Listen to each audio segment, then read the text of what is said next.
When Abraham Lincoln came to Washington in March of 1861, following his election as the 16th President of the United States, he had no thought that the country would soon be embroiled in a costly and bloody civil war. The slave states of the South had threatened secession in the past and always pulled back. This time, Lincoln believed, would be no different. He was open to accommodation if it would avoid armed conflict, but he was unshakable on one point.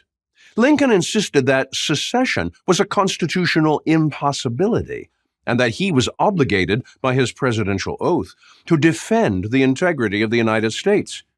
So when the Confederates launched their attack on Fort Sumter in Charleston, South Carolina, on April 12, 1861, Lincoln called up federal troops and declared a naval blockade of the southern coast. The war was on, and Lincoln was completely unprepared for it. Everything went badly at first. A hastily assembled federal army met with a humiliating defeat at the first major battle of the war at Bull Run in Virginia. More defeats followed. But Lincoln stood firm. New armies were recruited, fresh funds were raised through taxes and bond sales, and the naval blockade was strengthened. Gradually, the military tide turned. In the East, Union forces foiled an attempted invasion of Maryland and Pennsylvania at the bitter Battle of Antietam in September 1862, and a second Confederate invasion the following summer was smashed at the Battle of Gettysburg. In the West, a Federal naval flotilla seized the major Confederate port of New Orleans. This was followed by Union General Ulysses Grant's capture of the Confederate citadel on the Mississippi River at Vicksburg. Lincoln saw in Grant a man who had the qualities to bring the war to a finish. In March 1864, he brought Grant to Washington to plan a major new offensive. Their plan was blunt, bloody, and effective. Overwhelm the Confederacy with superior Union firepower.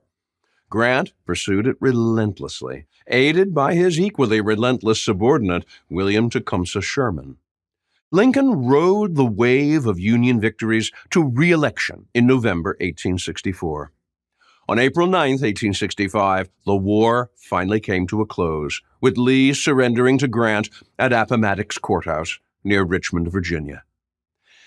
Lincoln rightfully deserved credit for his successful prosecution of the Civil War. What is less well known, but nearly as significant, are the major policy changes he introduced even while the war was being waged. For 6 decades, the federal government had been dominated by the Democratic Party and by its suspicion of commerce and manufacturing. Lincoln, however, had come to political maturity in the Whig Party, which favored the funding of transportation infrastructure to promote commerce, a national banking network to create a stable monetary system, and tariffs to protect American industries from foreign competition. As president, Lincoln signed legislation that implemented all 3 of these new directions. This, along with his plan to create a transcontinental railroad, set the stage for the great industrial expansion of the United States during the last 3 decades of the 19th century.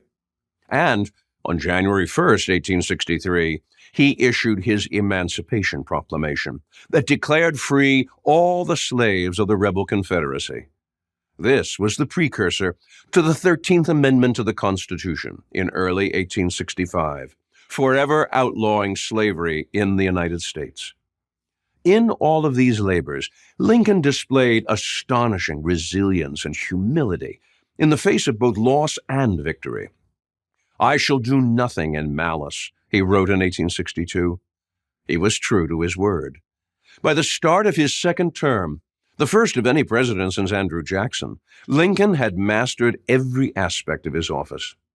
"The old man sits here," his personal secretary, John Hay, marveled, "and wields like a backwoods Jupiter the bolts of war and the machinery of government with a hand equally steady and equally firm." His public addresses, especially his dedication remarks at the Soldiers' National Cemetery at Gettysburg in November 1863, and his second inaugural address, rose to levels of eloquence that no other president has matched.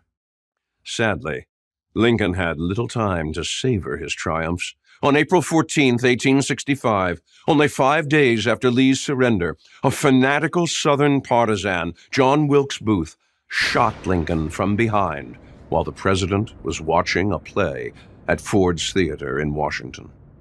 Lincoln died the next morning without regaining consciousness.